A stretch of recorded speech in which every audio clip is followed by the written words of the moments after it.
हाल चाल। स्वागत है आप सभी का हमारे YouTube channel stars vision classes पर, जिस पर आप सभी पढ़ते हैं बीएससी के लिए जूलॉजी, बॉटनी और केमिस्ट्री, जिसमें आज हम आप सभी के लिए बीएससी 4th सेमेस्टर की बॉटनी क्लास लेकर आए हैं, जिसमें आपकी बुक चल रही है economic botany, ethno medicine and phytochemistry, जिसमें की यूनिट 1 चल रही है आपकी, जो कि origin and domestication of cultivated plant, जिसमें कि हमारा लेक्चर 12 है। इससे पहले की 11 लेक्चर्स हमारी हो गई हैं, प्लेलिस्ट में ऐड कर दी गई हैं, आप सभी चाहें तो वहां से जाकर देख सकते हैं।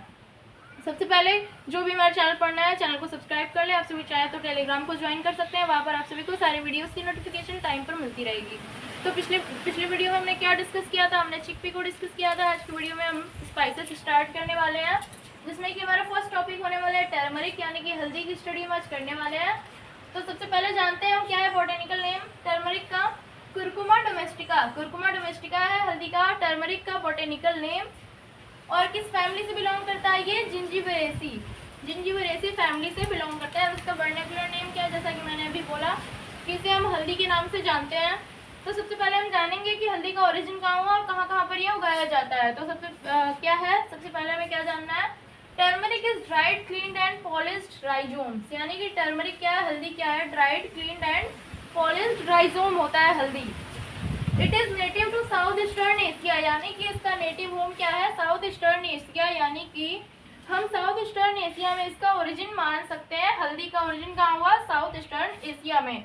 ये अल्टरनेटिव क्वेश्चन के लिए एक इंपॉर्टेंट पॉइंट है, यह तो जरूर याद रखना है। It is now mainly cultivated in India, Sri Lanka, Indonesia, India, Sri Lanka, Indonesia, Taiwan, parts of China and Indo China, यानी कि अब यह कहाँ कहाँ उगाया जाता है? इंडिया में, श्रीलंका में, इंडोनेशिया, ताइवान, चाइना के कुछ भागों में और इंडो चाइना वाले पार्ट में टर्मरिक को मेनली कल्टीवेट कराया जाता है।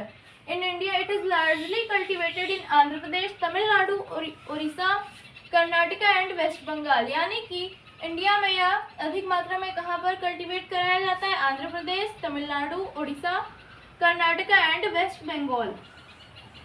वेस्ट बंगाल में ये मेनली कल्टीवेट कराया जाता है। और ये जो इतने स्टेट्स हैं वो टर्मरिक के कल्टीवेशन में 90% कंट्रीब्यूट करते हैं। 90% कंट्रीब्यूशन इन स्टेट्स का होता है टर्मरिक के कल्टीवेशन में। इंडिया में जितनी भी टर्मरिक कल्टीवेशन की जाती है उसमें 90% कंट्रीब्यूशन इन स्टेट्स का होता है, बाकी 10% अदर स्टेट्स से कंट्रीब्यूट होता है। तो ये हो गया टर्मरिक के ओरिजिन एंड डिस्ट्रीब्यूशन। बढ़ते हैं टर्मरिक के बॉटेनिकल कैरेक्टर्स की तरफ। तो स्टूडेंट्स, आगे हम बात करेंगे टर्मरिक के बॉटेनिकल कैरेक्टर्स के बारे में। क्या क्या बॉटेनिकल कैरेक्टर्स होते हैं टर्मरिक के? Plant is robust perennial herb 60 to 90 centimetre high with a short thickened rhizome bearing a tuft of large broad lanceolate leaves, यानी कि क्या मतलब हुआ इसका? Plant is robust perennial herb, plant एक मजबूत पेरिनियल हर्ब होता है, बहुवर्षीय हर्ब होता है, शाख होता है। रोबूस्ट मतलब क्या होता है? मजबूत होता है। रोबूस्ट मतलब मजबूत।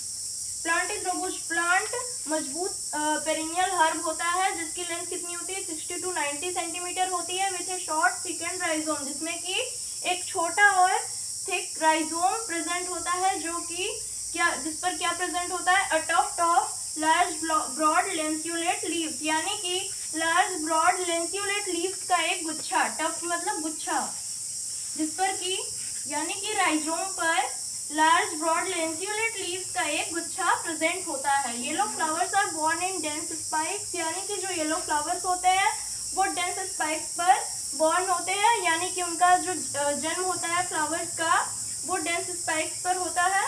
The flowers remain covered by pink bracts, यानी कि फ्लावर्स जो होते हैं वो पिंक ब्रैक्ट्स से कवर्ड होते हैं। ये हो गया टर्मरिक का बॉटेनिकल कैरेक्टर। बात करेंगे हम टर्मरिक के कल्टीवेशन की, किस तरीके से कल्टीवेट कराया जाता है turmeric. Turmeric is grown in warm and moist region, यानी कि turmeric warm and moist region में ग्रो करता है। In India it is propagated by rhizome with 1 or 2 bud planted 5 to 7.5 centimetre deep. Leaves appear above ground in about 30 days and ready for harvesting within 270 to 300 days। क्या मतलब हुआ इसका? Turmeric is grown in warm and moist region, turmeric warm and moist region में grow करता है, यानी कि गर्म और नमी वाले क्षेत्रों में ग्रो करता है। In India it is propagated by rhizomes, यानी कि इंडिया में यह राइजोम्स द्वारा प्रोपेगेट कराया जाता है विथ 1 or 2 बर्ड्स, जिसमें कि 1 या 2 बर्ड प्रेजेंट होते हैं। ऐसा राइजोम जिसमें कि 1 या 2 बड प्रेजेंट होते हैं, उसके द्वारा यह प्रोपिगेट कराया जाता है, जिसकी प्लांटिंग कहाँ की जाती है 5 to 7.5 सेंटीमीटर डीप में। यानी कि जो हमारा सरफेस होता है उससे 5 to 7.5 सेंटीमीटर डीप में इसकी हम प्लांटिंग करते हैं। Leaves appear above ground in about 30 days. और इसकी जो लीव्स होती हैं वो कब हमें दिखाई दे जाती हैं? 30 दिन के अंदर हमें यह दिखाई दे जाती हैं। कहाँ पर? अबव ग्राउंड, यानी कि सरफेस के ऊपर इसकी लीव्स 30 डेज में अपीयर हो जाती हैं। And ready for harvesting with in 270 to 300 days. और यह हार्वेस्टिंग के लिए 270 से 300 दिनों में तैयार हो जाता है। Yellowing of leaves and their fall in December to January indicate maturation of the crop. यानी कि पत्तियों का येलो हो जाना और उनका गिरना, कब गिरती हैं पत्तियां? दिसंबर से जनवरी के बीच में जो पत्तियां गिरती हैं, तो ये किसका इंडिकेशन होता है? मैच्योरेशन ऑफ द क्रॉप का। यानी कि लीव्स जब येलो हो जाती हैं और जब वो दिसंबर से जनवरी के बीच में गिरने लगती हैं, तो ये इस बात का इंडिकेशन होता है कि हमारा क्रॉप अब मैच्योर हो गया और अब हम इसकी हार्वेस्टिंग कर सकते हैं। तो ये हो गया हमारा टर्मरिक का बोटेनिकल कैरेक्टर्स एंड कल्टीवेशन। बात करेंगे हम यूजेस की, क्या क्या यूजेस हैं टर्मरिक के, उसकी हम बात करेंगे। तो आइए जानते हैं क्या क्या यूजेस हैं टर्मरिक के। टर्मरिक का फर्स्ट यूज है, turmeric is used as a condiment.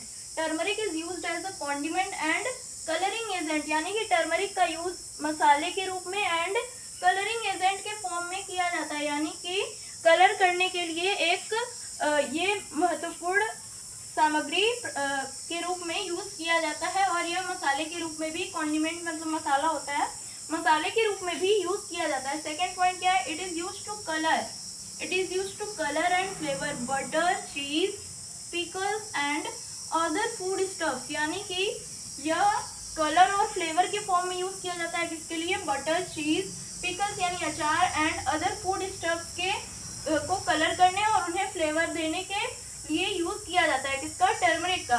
Third क्या? It is widely used for dyeing paper, silk, fibre etcetera. यानी कि इसका अधिक मात्रा में यूज हम कब करते हैं, कहाँ करते हैं? इसका अधिक मात्रा में यूज डाई करने के लिए किया जाता है। किसको? पेपर को, सिल्क को एंड फाइबर्स को।